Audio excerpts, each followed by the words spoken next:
Primera parte. La obra maestra de la filosofía sería desarrollar los medios de que se sirve la providencia para alcanzar los fines que se propone sobre el hombre, y trazar, a partir de ahí, unos planes de conducta que puedan hacer conocer a ese desdichado individuo bípedo el modo en que debe avanzar en la espinosa carrera de la vida a fin de prevenir los caprichos extravagantes de esta fatalidad a la que se dan 20 nombres diferentes, sin haber llegado todavía a conocerla ni a definirla.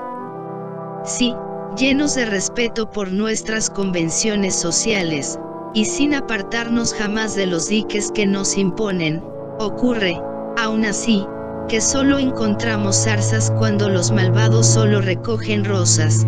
Personas carentes de un fondo de virtudes lo bastante probado como para superar tales observaciones no considerarán entonces que es preferible abandonarse al torrente que resistirlo. No dirán que la virtud, por hermosa que sea, se vuelve sin embargo el peor partido que pueda tomarse, si resulta demasiado débil para luchar contra el vacío, y que, en un siglo totalmente corrompido, lo más seguro es actuar como los demás. Algo más instruidos, si se quiere, y abusando de las luces que han adquirido, no dirán con el ángel Jesrad, de Zadig, que no hay mal que por bien no venga, y que pueden, a partir de ahí, entregarse al mal, ya que de hecho solo es una de las maneras de producir el bien. No añadirán que es indiferente al plan general que tal o cual sea preferentemente bueno o malo, que si el infortunio persigue a la virtud y la prosperidad acompaña al crimen, siendo ambas cosas iguales para los proyectos de la naturaleza, es infinitamente mejor tomar partido entre los malvados, que prosperan, que entre los virtuosos, que fracasan. Así pues, es importante prevenir esos peligrosos sofismas de una falsa filosofía, esencial demostrar que los ejemplos de virtud infortunada presentados a un alma corrompida, en la que permanecen sin embargo unos cuantos buenos principios, pueden devolver esta alma al bien con tanta seguridad como si se le hubiera mostrado en el camino de la virtud las palmas más brillantes y las más halagüeñas recompensas. Es cruel, sin duda, tener que describir un montón de infortunios abrumando a la mujer dulce y sensible que mejor respeta la virtud, y por otra parte la afluencia de prosperidad sobre quienes aplastan o mortifican a esa misma mujer. Pero si nace, no obstante, un bien del cuadro de esas fatalidades, sentiremos remordimientos por haberlas ofrecido. ¿Podrá alguien molestarse por haber compuesto unos hechos de los que se derivan para el sensato que lee con provecho la muy útil lección de la sumisión a las órdenes de la providencia, y la advertencia fatal de que, a menudo, para devolvernos a nuestros deberes, el cielo golpea a nuestro lado al ser que se nos antoja haber cumplido mejor los suyos? Tales son los sentimientos que dirigirán nuestros trabajos, y en consideración a esos motivos pedimos indulgencia al lector por los sistemas erróneos que aparecen en boca de varios de nuestros personajes, y por las situaciones a veces algo fuertes que, por amor a la verdad, hemos tenido que colocar ante sus ojos. La señora condesa de Lorsange era una de esas sacerdotisas de Venus cuya fortuna es obra de una bonita cara y de una mala conducta, y cuyos títulos, por pomposos que sean, solo se encuentran en los archivos de Citeres, forjados por la impertinencia con que los toma, y mantenidos en la necia credulidad que los concede.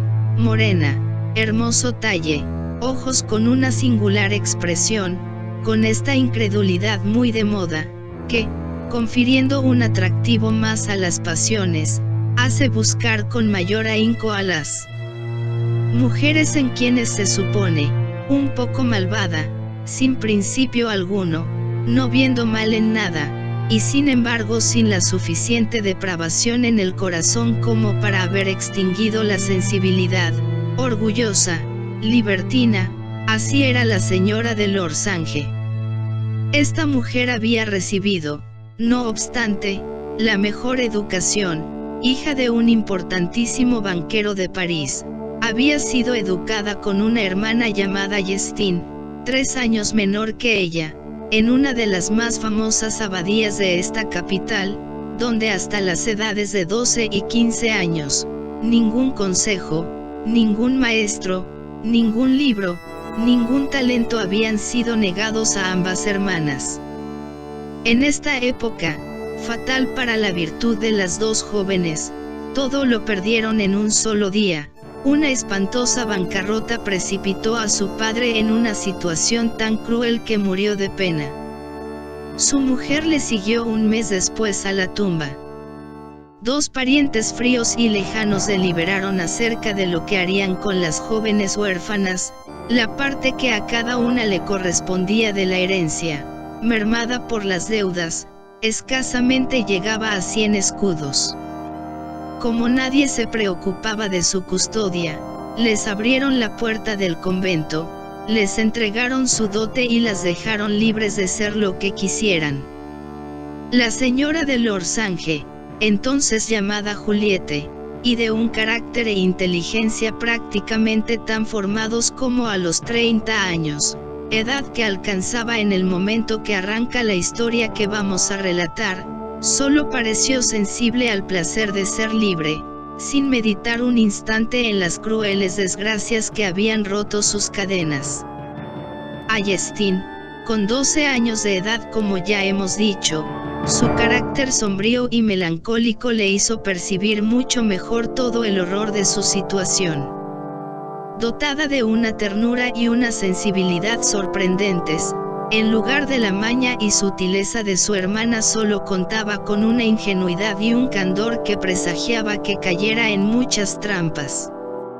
Esta joven sumaba a tantas cualidades una fisonomía dulce, absolutamente diferente de aquella con que la naturaleza había embellecido a Juliette, de igual manera que se percibía el artificio, la astucia, la coquetería en los rasgos de esta, se admiraba el pudor, la decencia y la timidez en la otra, un aire de virgen, unos grandes ojos azules, llenos de sentimiento y de interés, una piel deslumbrante, un talle grácil y flexible, una voz conmovedora, unos dientes de marfil y los más bellos cabellos rubios.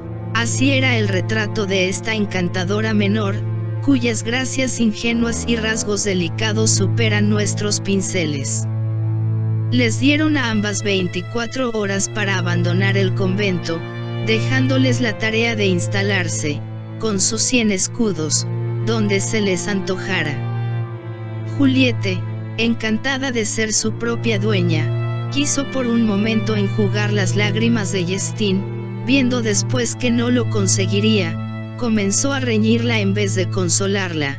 Le dijo, con una filosofía muy superior a su edad, que en este mundo solo había que afligirse por lo que nos afectaba personalmente, que era posible encontrar en sí misma unas sensaciones físicas de una voluptuosidad harto intensa como para poder apagar todos los afectos morales cuyo choque podría ser doloroso, que era absolutamente esencial poner en práctica este procedimiento dado que la verdadera sabiduría consistía infinitamente más en doblar la suma de los placeres que en multiplicar la de las penas.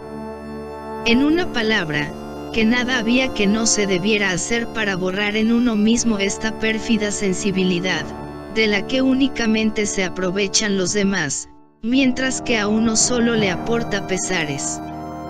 Pero difícilmente se endurece un buen corazón, pues resiste a los razonamientos de una mala cabeza, consolándose en sus propios goces de las falsas brillanteces de una mente instruida. Utilizando otros recursos, Juliette dijo entonces a su hermana que, con la edad y la cara que una y otra tenían, era imposible que se murieran de hambre. Citó a la hija de una de sus vecinas, quien, habiéndose escapado de la casa paterna, estaba hoy ricamente mantenida y mucho más dichosa, sin duda, que si hubiera seguido en el seno de su familia, que había que dejar de creer que era el matrimonio lo que hacía feliz a una joven, que, cautiva bajo las leyes del himeneo, solo tendría, a cambio de muchos malos humores que soportar, una levísima dosis de placeres, mientras que, entregadas al libertinaje, podrían siempre asegurarse del humor de los amantes, o consolarse de él mediante el número de estos. Jestin sintió horror de tales discursos, dijo que prefería la muerte a la ignominia y, pese a las nuevas peticiones que le formuló su hermana, se negó insistentemente a vivir con ella en cuanto la vio decidida a una conducta que la hacía estremecerse. Por consiguiente, las dos jóvenes se separaron, sin ninguna promesa de volver a verse, dado que sus intenciones se revelaban tan diferentes. Juliette, que, según pretendía, se convertiría en una gran dama, accedería a recibir a una muchacha cuyas inclinaciones, virtuosas pero humildes, podrían deshonrarla. Y por su parte, Jestin aceptaría poner en peligro sus costumbres con la compañía de una criatura perversa, que acabaría siendo víctima de la crápula y del desenfreno público. Ambas se dieron, pues, un eterno adiós, y ambas abandonaron el convento al día siguiente. Mimada desde su infancia por la costurera de su madre, Jestin cree que esta mujer será sensible a su desdicha, la visita, le comunica sus infortunios, le pide trabajo. Pero casi no la reconoce y la despiden duramente. ¡Oh, cielos!, dice la pobre criatura, si es preciso que los primeros pasos que doy por el mundo estén ya marcados por la desgracia. Esta mujer me quería antes, ¿por qué me rechaza hoy? ¡Ay!, porque soy huérfana y pobre, porque ya no tengo recursos en el mundo, y solo se aprecia a las personas por las ayudas y los grados que se espera recibir de ellas. Jestin, llorosa, visita a su sacerdote, le describe su estado con el enérgico candor de su edad.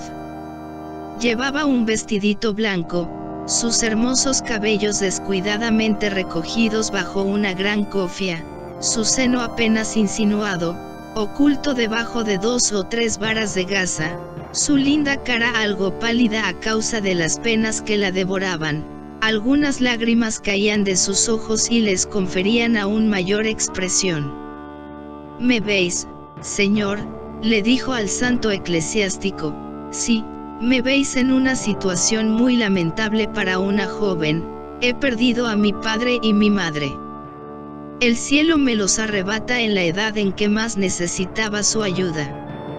Han muerto arruinados, señor, no tenemos nada. Eso es todo lo que me han dejado», prosiguió, mostrando sus 12 luises, «y ni un rincón donde reposar mi pobre cabeza. Os apiadaréis de mí, ¿verdad, señor? Sois ministro de la religión, y la religión siempre fue la virtud de mi corazón. En nombre del Dios que adoro y del que sois la voz, decidme, como un segundo padre, ¿qué debo hacer, qué tengo que ser?». El caritativo sacerdote contestó, examinando a Jestin, que la parroquia estaba muy cargada, que era difícil que pudiera hacerse cargo de nuevas limosnas, pero que, si Jestin quería servirle, si quería trabajar duro, siempre habría en su cocina un pedazo de pan para ella.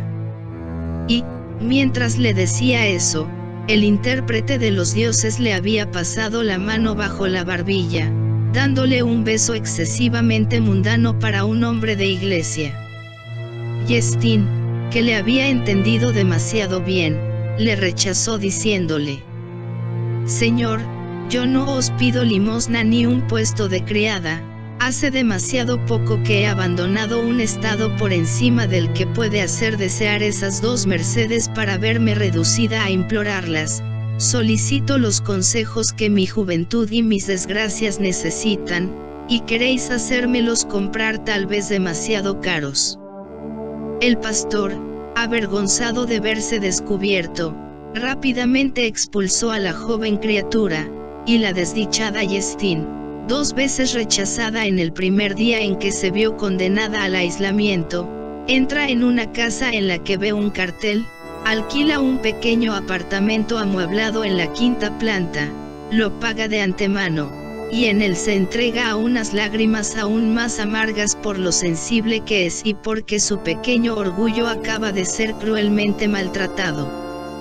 Se nos permitirá abandonarla por algún tiempo aquí, para regresar a Juliette, y para explicar cómo, del simple estado del que la vimos salir, y sin tener más recursos que su hermana, llegó a ser, sin embargo, en 15 años, mujer con título, propietaria de una renta de 30.000 libras, bellísimas joyas, 2 o 3 casas tanto en la ciudad como en el campo, y, por el instante, el corazón, la fortuna y la confianza del señor de Corville, consejero de Estado, hombre del mayor crédito y ministro en ciernes. No hay la menor duda de que su carrera fue espinosa. Esas damiselas prosperan gracias al aprendizaje más vergonzoso y más duro, y una que ahora está en el lecho de un príncipe todavía lleva seguramente encima las marcas humillantes de la brutalidad de los libertinos entre cuyas manos la arrojaron su juventud e inexperiencia. Al salir del convento, Juliette buscó a una mujer de la que había oído hablar, a una joven amiga vecina, pervertida como ella deseaba ser y pervertida por aquella mujer. La aborda con su atillo bajo el brazo, una levita azul muy desordenada, los cabellos sueltos, la más bonita cara del mundo. Si es cierto que ante determinados ojos la indecencia pueda ser atractiva, cuenta su historia a esta mujer, y le suplica que la proteja como ha hecho con su antigua amiga. ¿Qué edad tienes?, le pregunta la Duvergier. 15 años dentro de unos días, señora, contestó Juliette. Y jamás ningún mortal, prosiguió la matrona. Oh no, señora, se lo juro, replicó Juliette. Pero es que a veces en esos conventos, dijo la vieja, un confesor, una religiosa, una compañera. Necesito pruebas seguras. No tiene usted más que buscarlas, señora, contestó Juliette sonrojándose. Y proveyéndose la dueña de unos lentes, y después de haber examinado minuciosamente las cosas por todos los lados. Vamos, le dijo a la joven, bastará con que te quedes aquí, prestes mucha atención a mis consejos, presentes un gran fondo de complacencia y de sumisión con mis clientes, limpieza, economía, franqueza conmigo, habilidad con tus compañeras y astucia con los hombres, y antes de 10 años te pondré en situación de retirarte a un tercero con una cómoda, 2 habitaciones, una criada, y el arte que habrás adquirido en mi casa te servirá para procurarte el resto. Hechas estas recomendaciones, la Duvergier se apodera del latillo de Juliette, le pregunta si tiene dinero y, como ésta le confiesa con excesiva sinceridad que tenía 100 escudos, la querida mamá se los confisca asegurando a su nueva pensionista que invertirá este pequeño capital en la lotería para ella, pero que no conviene que una joven tenga dinero. Es, le dice, un medio de hacer el mal, y en un siglo tan corrompido una muchacha buena y bien nacida debe evitar cuidadosamente cuanto pueda arrastrarla hacia alguna trampa. Te lo digo por tu bien, pequeña, añadió la dueña, y debes agradecerme lo que hago. Acabado este sermón, la nueva es presentada a sus compañeras, le indican su habitación en la casa, y a partir del día siguiente sus primicias están en venta. En 4 meses, la mercancía es vendida sucesivamente a cerca de 100 personas, unas se contentan con la rosa, otras más delicadas o más depravadas, pues la cuestión no está zanjada, quieren abrir el capullo que florece al lado. En cada ocasión, La Duvergier encoge, reajusta, y durante 4 meses son siempre las primicias lo que la bribona ofrece al público. Al término de este espinoso noviciado, Juliette alcanza finalmente la condición de hermana conversa. A partir de este momento, es oficialmente admitida como pupila de la casa, y comparte sus penas y sus beneficios. Otro aprendizaje: si en la primera escuela, con escasas excepciones, Juliette ha servido a la naturaleza, olvida sus leyes en la segunda y corrompe por entero sus costumbres. El triunfo que ve como obtiene el vicio degrada por completo su alma.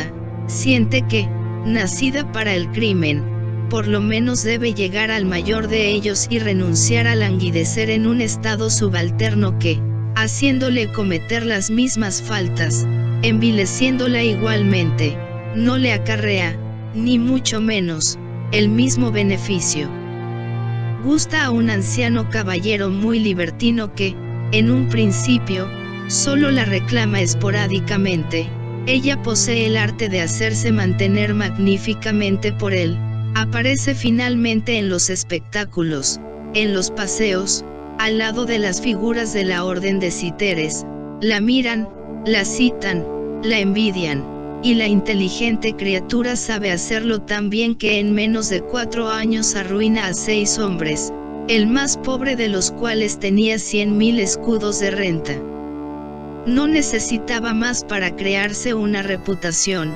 La ceguera de la gente de mundo es tal que cuanta mayor deshonestidad ha demostrado una de esas criaturas, más deseosos están de constar en su lista.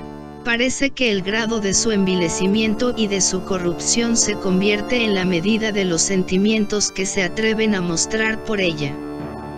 Juliette acababa de alcanzar sus 20 años cuando un tal conde de Lorsange, gentilhombre angevino, de unos 40 años de edad, se enamoró tanto de ella que decidió darle su apellido, le reconoció 12.000 libras de renta, le aseguró el resto de su fortuna si moría antes que ella, le dio una casa, servicio, distinción, y una especie de consideración en la sociedad que en 2 o 3 años consiguió hacer olvidar sus comienzos.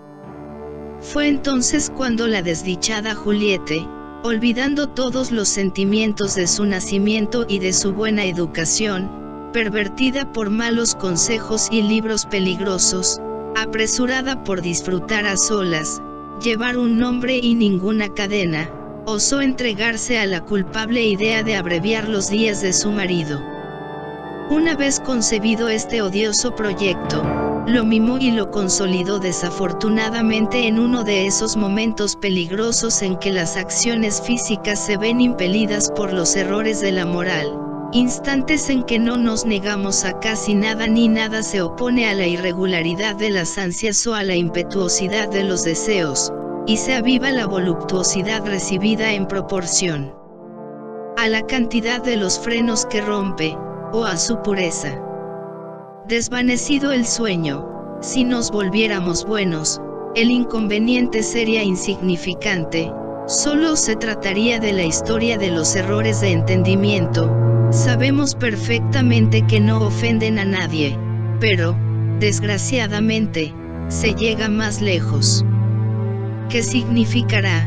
Nos atrevemos a preguntarnos, la realización de esta idea, si su mera presencia nos exalta, nos emociona tan intensamente.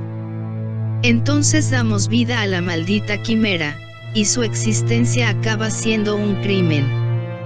La señora de Lorsange lo ejecutó, afortunadamente para ella, con tanto secreto que estuvo al amparo de cualquier persecución, y sepultó junto con su esposo las huellas del espantoso delito que le precipitaba a la tumba.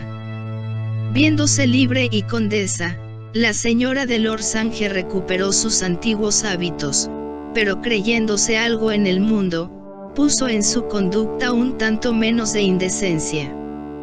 Ya no era una muchacha mantenida, era una rica viuda que daba estupendas cenas, a las que tanto nobles como burgueses les encantaba ser admitidos, mujer decente en una palabra, pero que aún así se acostaba por 200 luises, y se entregaba por 500 al mes.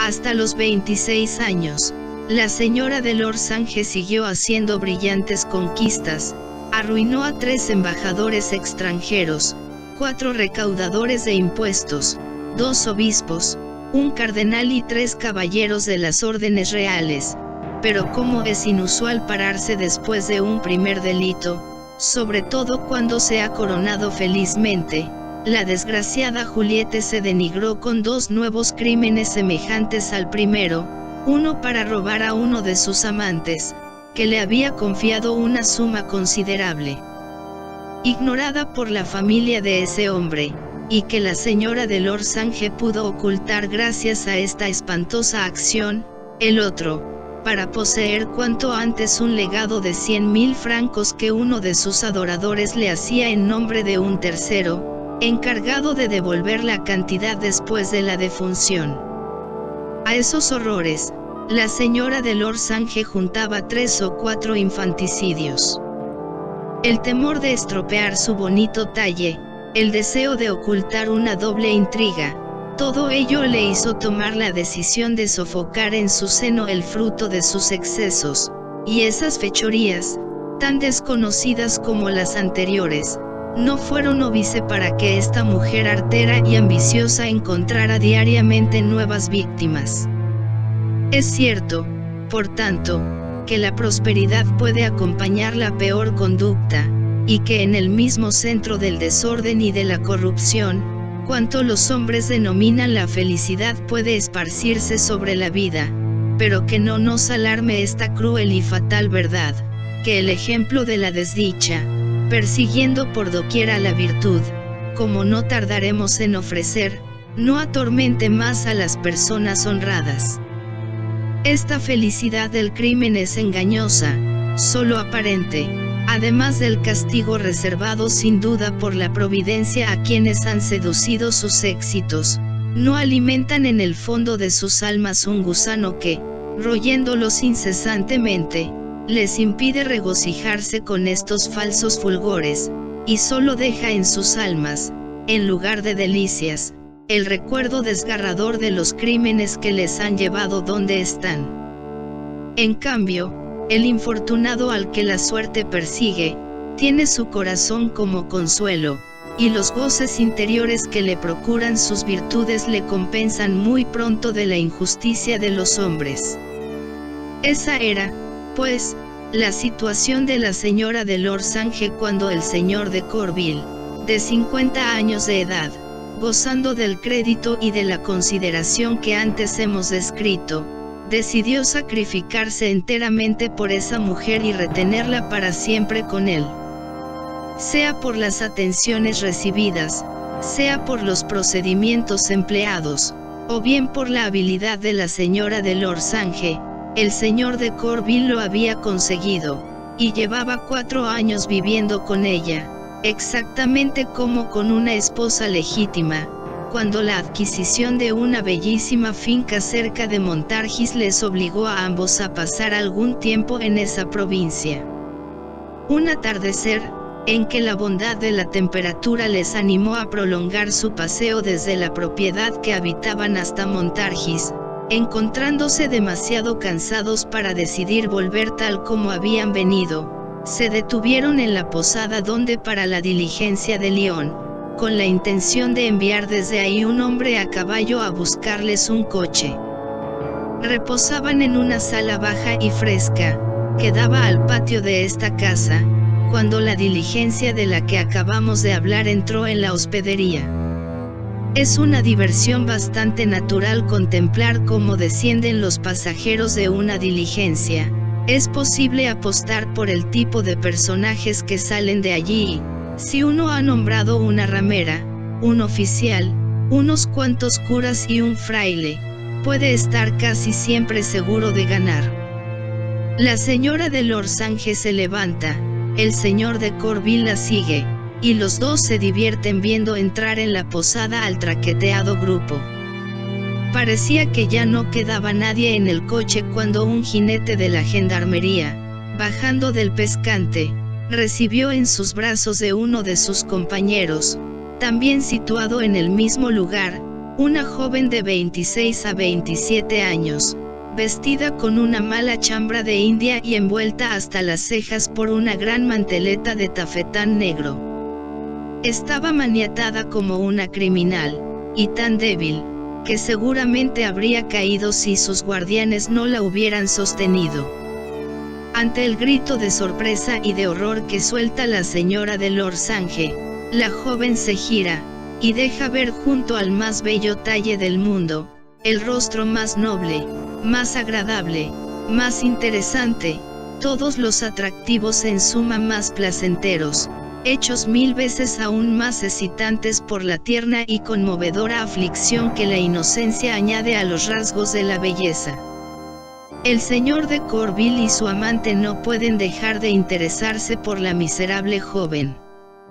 Se acercan, preguntan a uno de los guardias qué ha hecho la infortunada. Se la acusa de 3 delitos, contesta el jinete, de asesinato, de robo y de incendio, pero os confieso que mi compañero y yo jamás hemos conducido a un criminal con tanta desgana, es la criatura más dulce, y aparentemente la más honesta. Ya, dijo el señor de Corville, no podría tratarse de uno de esos errores habituales de los tribunales de segundo orden. ¿Y dónde se ha cometido el delito? En una posada a pocas leguas de Lyon, la han juzgado en esta ciudad y, siguiendo la costumbre, la trasladamos a París para la confirmación de su sentencia, ya que volverá a Lyon para ser ejecutada.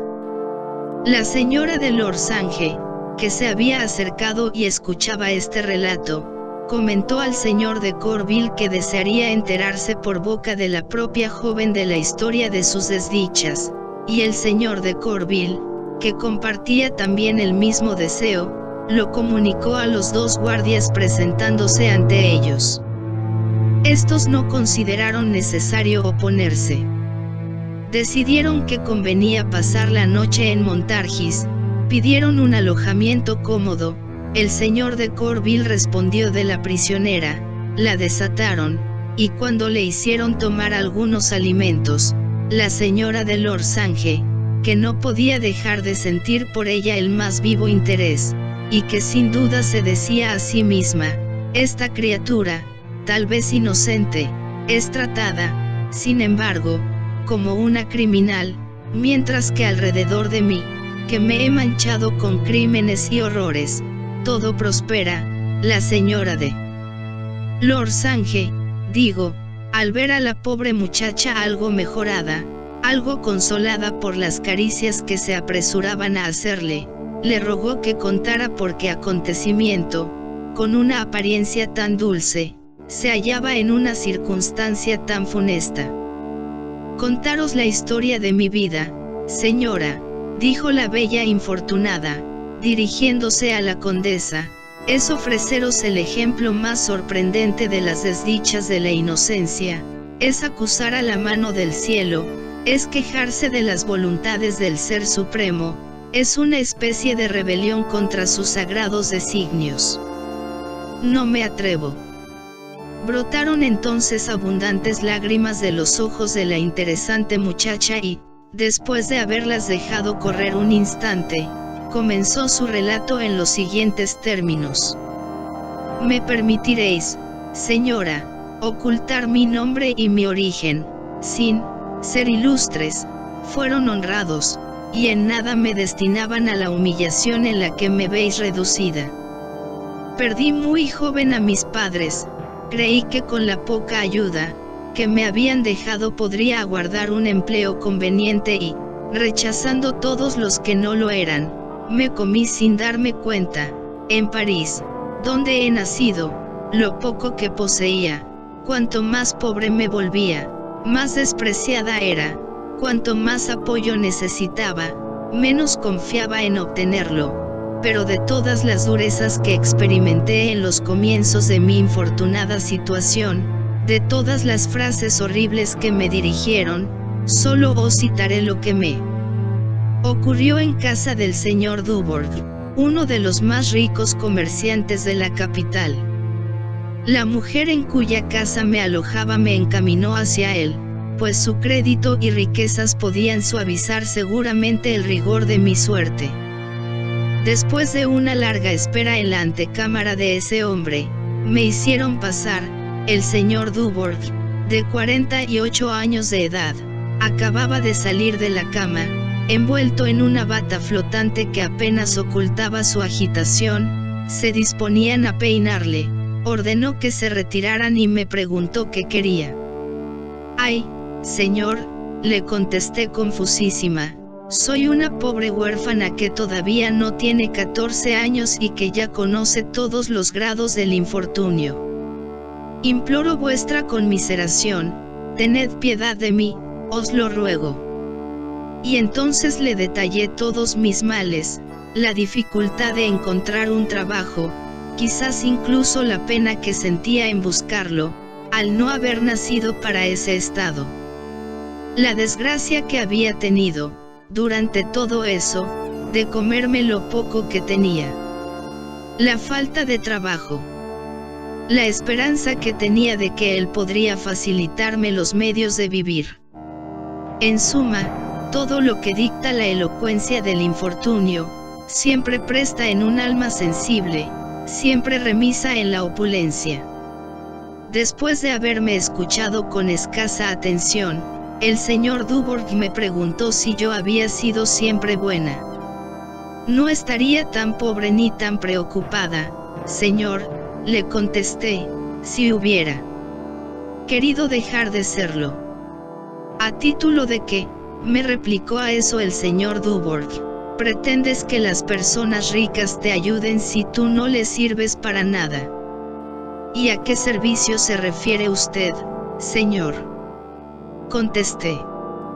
«No pido otra cosa que prestar aquello que la decencia y mi edad me permiten cumplir». «Los servicios de una criatura como tú son poco útiles en una casa», me contestó Dubourg. «No tienes edad ni constitución para colocarte como pides. Mejor harías en ocuparte de gustar a los hombres, y de trabajar en encontrar a alguien que quiera ocuparse de ti. Esta virtud que tanto exhibes no sirve de nada en el mundo, por mucho que te arrodilles ante sus altares, su inútil incienso no te alimentará. La cosa que menos halaga a los hombres, aquella a la que prestan menos atención, la que desprecian más soberanamente, es la decencia de vuestro sexo. Aquí solo se aprecia, hija mía, lo que beneficia o lo que deleita. ¿Y qué beneficio puede significar para nosotros la virtud de las mujeres? Son sus desórdenes los que nos sirven y nos divierten, pero su castidad es lo que menos nos interesa. En una palabra, cuando las personas de nuestra clase dan, solo es para recibir. Ahora bien, ¿cómo una chiquilla como tú puede agradecer lo que se hace por ella si no es abandonando cuanto se quiera su cuerpo? «Oh, señor», contesté con el corazón henchido de suspiros. «Ya no existe honradez ni beneficencia entre los hombres». «Muy pocas», replicó Dubourg. «Si se habla tanto de ellas, ¿cómo quieres que existan? Estamos de vuelta de esta manía de ayudar a los demás gratuitamente. Se ha reconocido que los placeres de la caridad solo eran goces del orgullo y, como nada se disipa con mayor rapidez, se han querido sensaciones más reales. Se ha visto que con una criatura como tú, por ejemplo, era mucho mejor quedarse como anticipo con todos los placeres que puede ofrecer la lujuria que con los muy fríos y muy fútiles de aliviarla de manera desinteresada. La reputación de un hombre liberal, caritativo, generoso, no es nada comparada, en el instante en que mejor se disfruta, con el más ligero placer de los sentidos. Oh, Señor. Con semejantes principios, es necesario pues que el infortunado perezca. ¿Qué más da? Hay un exceso de súbditos en Francia.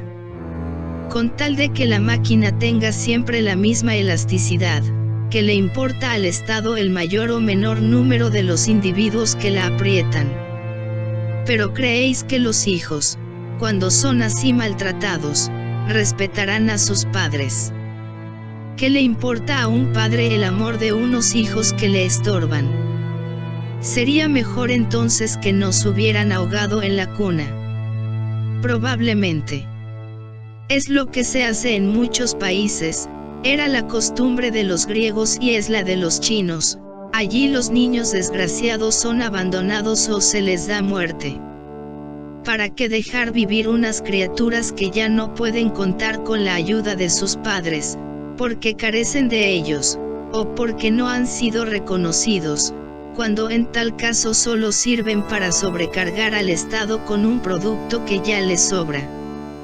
Los bastardos, los huérfanos, los niños deformes, deberían ser condenados a muerte desde su nacimiento. Los primeros y los segundos porque, al no tener a nadie que quiera o que pueda ocuparse de ellos, manchan la sociedad con unas heces que un día u otro tiene que resultarle funesta, y los otros porque no pueden resultarle de ninguna utilidad.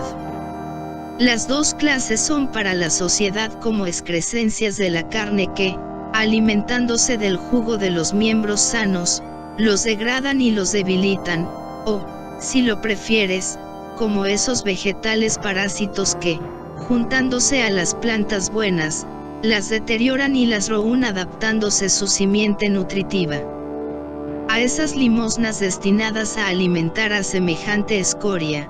Esas casas dotadas de todos los lujos que se tiene la extravagancia de construirles, son abusos escandalosos. Como si la especie de los hombres fuera tan escasa, tan preciosa que hubiera que conservar hasta su más vil porción. Pero dejemos una política de la que no debes de entender nada, hija mía, porque quejarse de su suerte cuando solo corresponde a uno mismo remediarla. ¿A qué precio, santo cielo? Al de una quimera, algo que solo tiene el valor que tu orgullo le atribuye. Por lo demás, prosiguió el bárbaro al mismo tiempo que se levantaba y abría la puerta, eso es todo lo que puedo hacer por ti. Consiente, o libérame de tu presencia. No me gustan los mendigos. Corrieron mis lágrimas, fue imposible retenerlas, y creeréis, señora, que en lugar de enternecer a aquel hombre lo irritaron. Cierra la puerta y agarrándome por el cuello del vestido, me dice brutalmente que me obligará a hacer a la fuerza lo que no quiero concederle de buen grado. En este instante cruel, mi desgracia me insufla valor. Me libero de sus manos y, abalanzándome hacia la puerta, le digo mientras escapo: hombre odioso, ojalá el cielo, tan gravemente ofendido por ti, te castigue un día como mereces, por tu execrable crueldad. No eres digno ni de tus riquezas, de las que haces tan vil uso, ni siquiera del aire que respiras en un mundo manchado por tus bárbaris.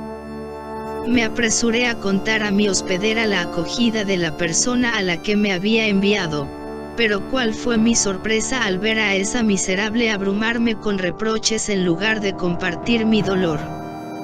Miserable criatura, me dijo encolerizada, ¿imaginas que los hombres son tan necios como para dar limosnas a unas muchachitas como tú, sin exigir el interés de su dinero?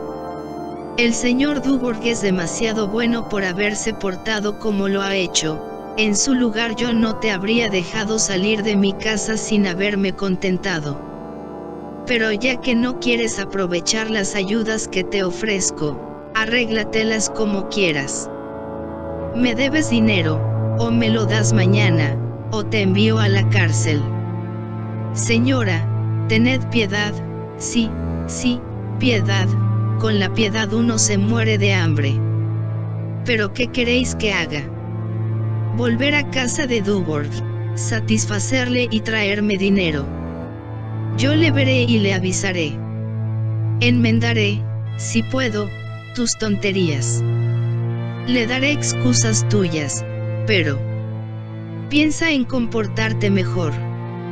Avergonzada, desesperada, sin saber qué hacer, viéndome duramente rechazada por todo el mundo, casi sin recursos, le dije a la señora Desrachis, era el nombre de mi hospedera, que estaba decidida a todo para satisfacerla. Se fue a casa del financiero, y, a la vuelta, me dijo que lo había encontrado muy irritado, que con mucho esfuerzo había conseguido inclinarlo a mi favor, que a fuerza de súplicas había conseguido, sin embargo, convencerle de que volviera a verme la mañana siguiente, pero que tuviera cuidado con mi conducta porque si la desobedecía una vez más, ella misma se encargaría de hacerme encarcelar de por vida. Llegué a su casa muy turbada. Dubourg estaba a solas, en un estado aún más indecente que la víspera. La brutalidad, el libertinaje, todas las características del exceso estallaban en sus miradas hipócritas. Agradece a la Desrachis, me dice duramente, que quiera en su favor concederte por un instante mis bondades. Tienes que sentir lo indigna que eres de ello después de tu conducta de ayer. Desnúdate, y si sigues ofreciendo la más ligera resistencia a mis deseos, 2 hombres te esperan en mi antecámara para llevarte a un lugar del que no saldrás en toda tu vida. Oh, Señor. Digo llorando y precipitándome a las rodillas de aquel hombre bárbaro, cambiad de idea, os lo suplico. Mostraos generoso para ayudarme sin exigir de mí lo que me cuesta tanto que os ofrecería mi vida antes que someterme a ello. Sí, prefiero morir 1000 veces que infringir los principios que he recibido en mi infancia. Señor, Señor, no me obliguéis, os lo suplico. Podéis concebir la dicha en medio de disgustos y de lágrimas. Os atrevéis a esperar el placer donde solo veréis repugnancias. Así que hayáis consumado vuestro crimen, el espectáculo de mi desesperación os colmará de remordimientos. Pero las infamias a las que se entregaba Dubourg me impidieron continuar. ¿Cómo había podido creerme capaz de enternecer a un hombre que ya encontraba en mi propio dolor un acicate más a sus horribles pasiones? Creeréis, señora, que inflamándose con los agudos acentos de mis lamentos, saboreándolos con inhumanidad, el indigno se preparaba él mismo para sus criminales tentativas. Se levanta, y mostrándose finalmente ante mí en un estado en el que la razón triunfa raras veces, y en el que la resistencia del objeto que la hace perder no es sino un alimento más al delirio, me agarra con brutalidad, aparta impetuosamente los velos que todavía siguen ocultando aquello de lo que arde por disfrutar. Sucesivamente, me injuria, me halaga, me maltrata y me acaricia. Oh, qué escena, Dios mío. Qué mezcla increíble de crueldad, de lujuria. Parecía que el Ser Supremo quisiera, en esta primera circunstancia de mi vida, grabar para siempre en mí todo el horror que yo debía sentir por un tipo de delito del que debía nacer la afluencia de los males que me amenazaban. Pero debía de quejarme de ello entonces. No, sin duda, a sus excesos debo mi salvación. Con menos desenfreno, yo habría sido una muchacha manchada. Los ardores de Dubourg se apagaron en la efervescencia de sus empresas.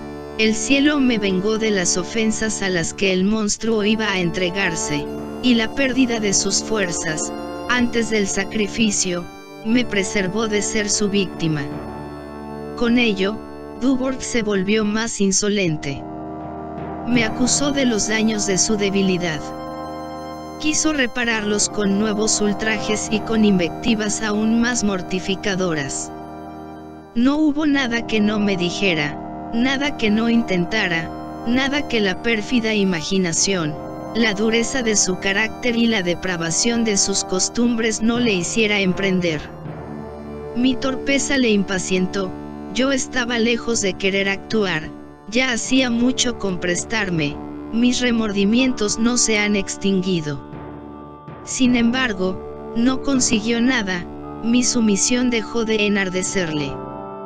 Por mucho que pasara sucesivamente de la ternura al rigor, de la esclavitud a la tiranía, de la apariencia de la decencia a los excesos de la crápula, ambos nos encontramos agotados, sin que, afortunadamente, él consiguiera recuperar lo que debía para asestarme más peligrosos ataques.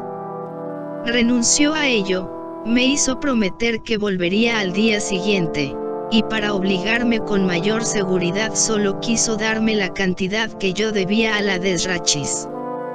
Así que regresé a casa de esa mujer, ultrajada por semejante aventura y totalmente decidida, sucediera lo que sucediera, a no exponerme a ella por tercera vez.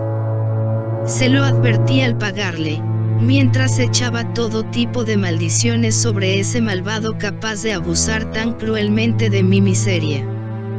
Pero mis imprecaciones, lejos de atraer sobre él la cólera de Dios, solo consiguieron aportarle fortuna.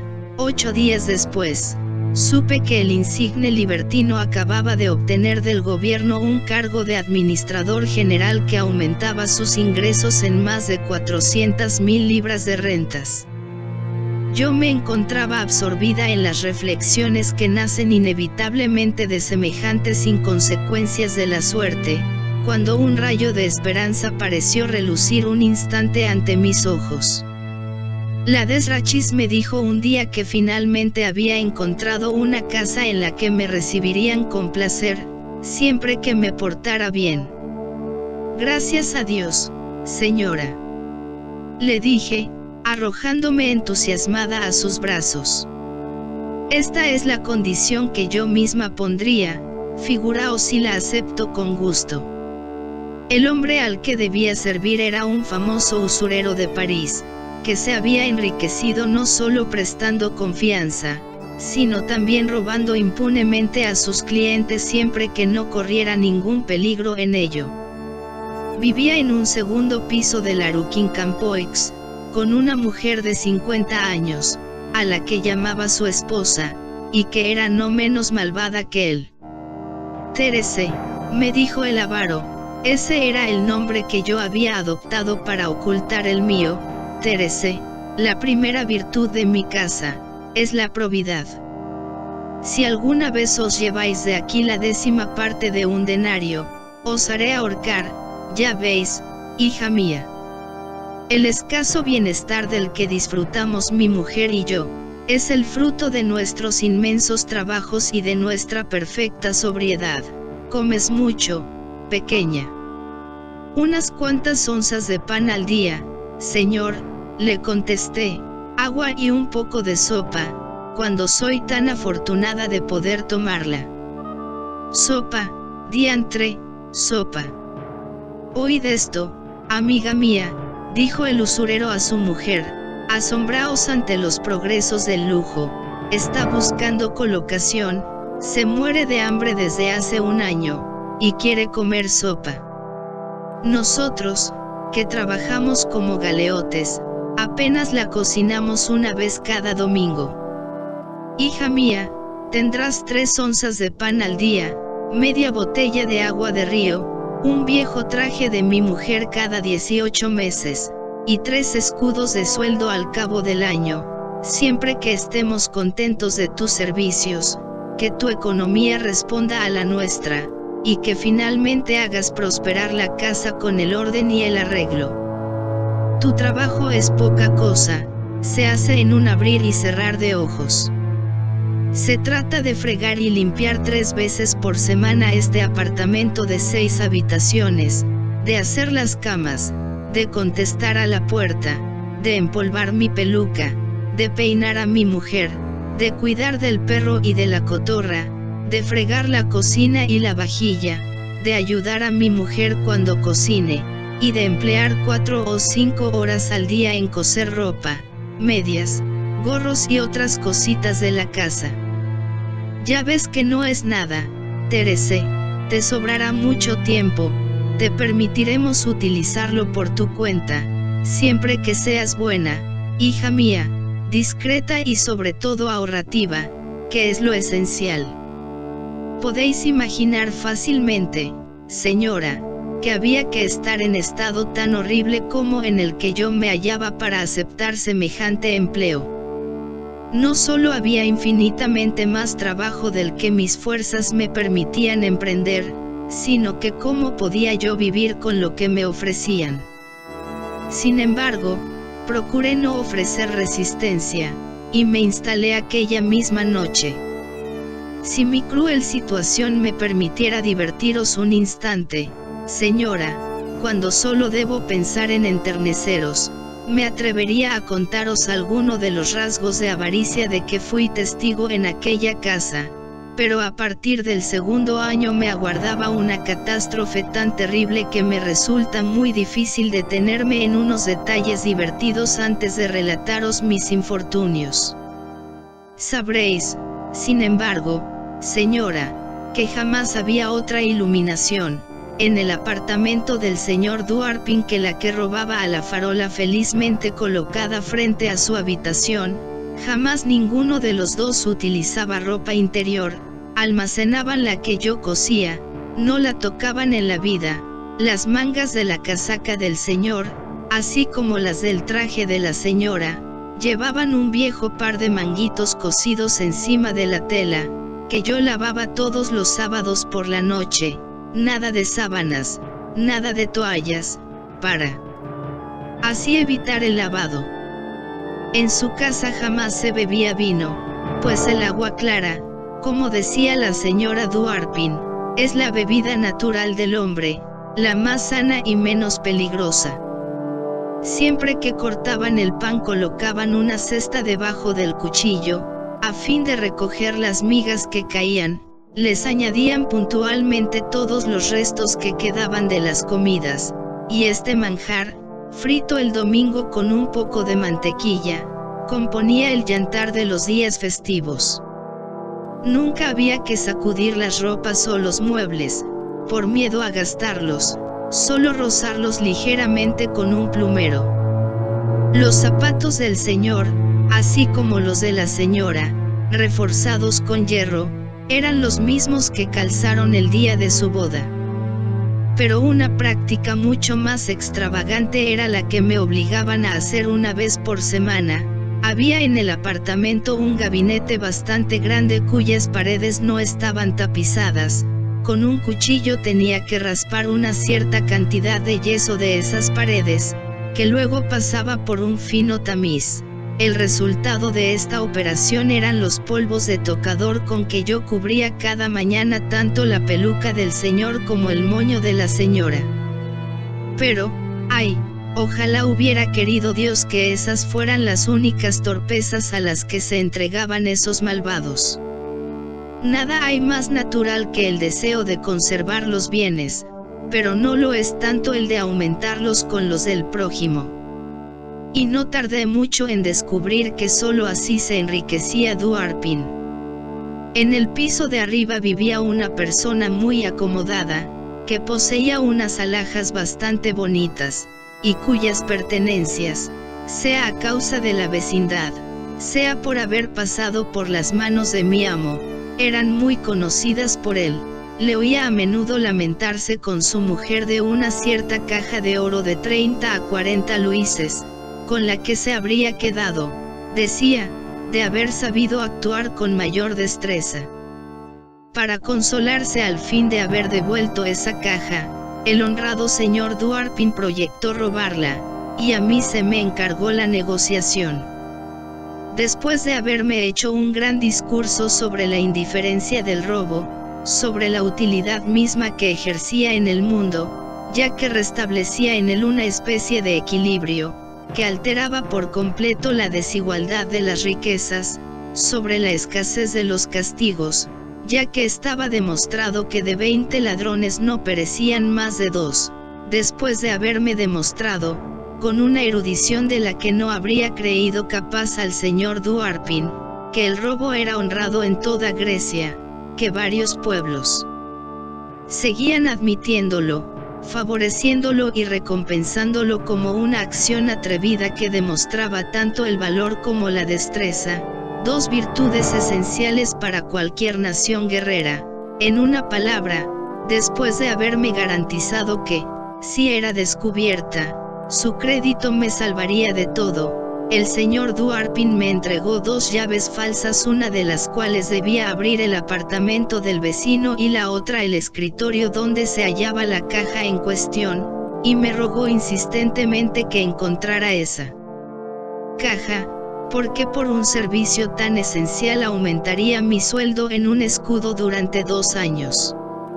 «Oh, señor», exclamé estremeciéndome ante su proposición. ¿Cómo es posible que un amo se atreva a corromper así a su criado?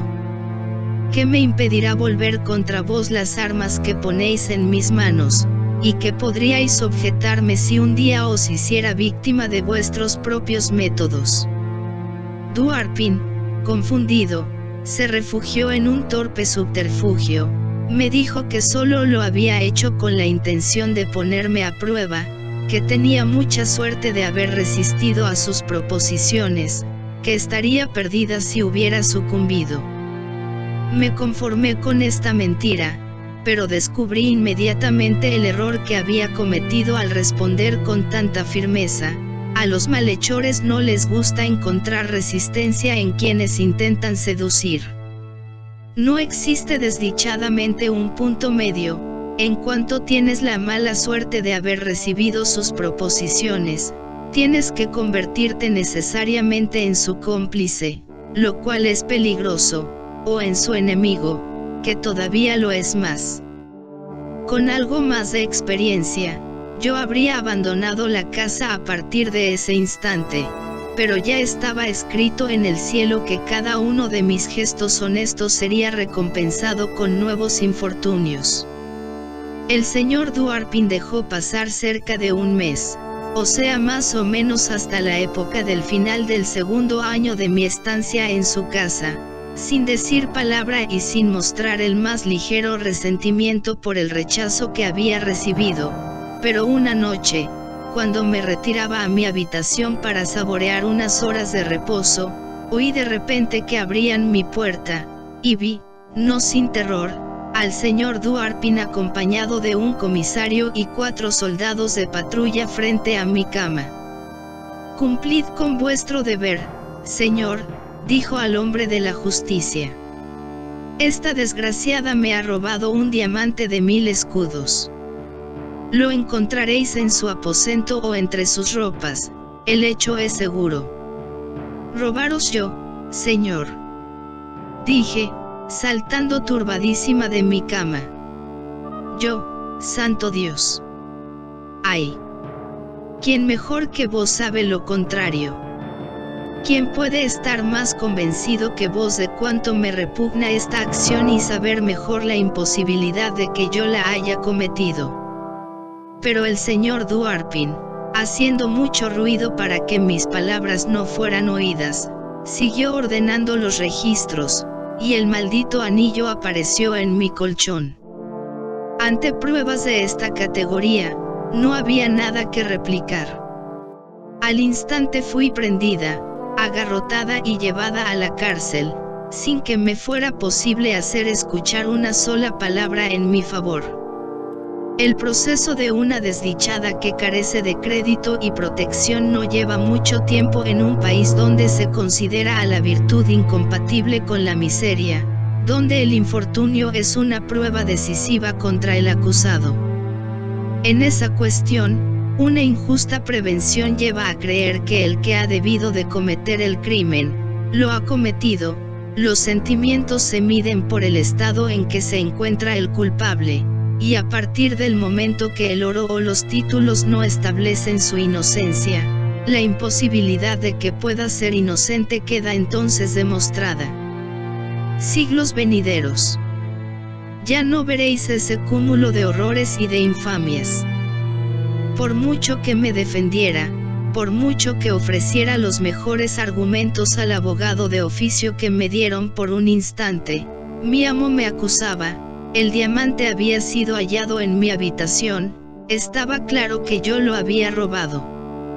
Cuando quise mencionar el horrible proyecto del señor Duarpin, y demostrar que la desdicha que me sobrevenía solo era el fruto de su venganza y la consecuencia del deseo que tenía de deshacerse de una criatura que, poseedora de su secreto, se convertía en su dueña, trataron mis protestas de recriminación.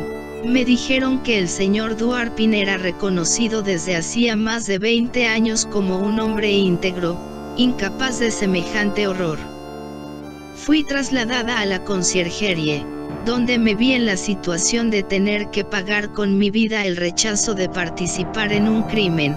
Iba a morir, solo un nuevo delito podía salvarme. La providencia quiso que el crimen sirviera, por lo menos una vez, de égida a la virtud, que la preservara del abismo donde iba a arrojarla la ineptitud de los jueces. Tenía a mi lado una mujer de unos 40 años, tan celebrada por su belleza como por la variedad y cantidad de sus fechorías. La llamaban Dubois, y estaba, al igual que la desdichada Thérèse, en vísperas de su ejecución. Solo el método preocupaba a los jueces. Habiéndose manifestado culpable de todos los crímenes imaginables, estaban casi obligados a inventar para ella un suplicio nuevo, o a hacerle sufrir uno del que está exento nuestro sexo. Yo había inspirado una especie de interés en aquella mujer, interés criminal, sin duda, ya que su fundamento era, como después supe, el extremo deseo de convertirme en su prosélita. Una noche, tal vez 2 días antes de aquel en que ambas debíamos perder la vida, la Dubois me dijo que no me acostara, y que con ella aguardase lo más cerca posible de las puertas de la prisión. Entre las 7 y las 8, prosiguió, el fuego prenderá en la conciergerie. Me he encargado de que así sea. Sin duda, muchas personas se abrazarán, pero no importa, Thérèse, se atrevió a decirme la malvada. La suerte de los demás no cuenta cuando se trata de nuestra propia salvación. Lo seguro es que nos salvaremos. 4 hombres, cómplices y amigos, se reunirán con nosotras, y yo respondo de tu libertad. Ya os he dicho, señora, que la mano del cielo que acababa de castigar mi inocencia, sirvió al crimen favoreciendo a mi protectora. El fuego prendió, el incendio fue horrible, hubo 21 personas abrazadas, pero nosotras escapamos. Aquel mismo día llegamos a la choza de un cazador furtivo del bosque de Bandy, íntimo amigo de nuestra banda. Ya estás libre, Thérèse, me dijo entonces la Dubois. Ahora puedes elegir el tipo de vida que te guste, pero si tuviera que darte un consejo, te diría que renunciaras a unas prácticas virtuosas que, como ves, jamás te han favorecido. Una delicadeza impropia te ha llevado a los pies del cadalso, un crimen espantoso te salva de él. Mira de qué sirven las buenas acciones en el mundo, y si vale la pena inmolarse por ellas. Eres joven y bonita, Thérèse, en 2 años yo me hago cargo de tu fortuna. Pero no imagines que te conduciré a su templo por los senderos de la virtud. Cuando alguien quiere abrirse paso, mi querida muchacha, hay que emprender más de un oficio y servirse de más de una intriga. Así que decídete, en esta choza no estamos seguras y tenemos que irnos dentro de pocas horas. Oh, señora, le dije a mi bienhechora, os debo grandes favores, y nada más lejos que querer olvidarlos. Me habéis salvado la vida, y es espantoso para mí que haya sido gracias a un crimen. Creed que si hubiera tenido que cometerlo, habría preferido 1000 muertes al dolor de participar en él. Soy consciente de todos los peligros que he corrido por haberme abandonado a los sentimientos honrados que siempre permanecerán en mi corazón. Pero sean cuales sean, señora, las espinas de la virtud, las preferiré en cualquier momento a los peligrosos favores que acompañan al crimen. Tengo grabados unos principios religiosos que, gracias al cielo, no me abandonarán jamás. Si la providencia me hace penosa la carrera de la vida, es para compensarme de ello en un mundo mejor. Esta esperanza me consuela, endulza mis penas, apacigua mis quejas, me refuerza en la adversidad, y me lleva a desafiar todos los males que Dios quiera enviarme. Esta alegría se apagaría inmediatamente en mi alma si yo acabara por mancillarla con crímenes, y junto al temor de los castigos de este mundo, me perseguiría la dolorosa visión de los suplicios del otro, que no me abandonaría un instante en la tranquilidad que deseo.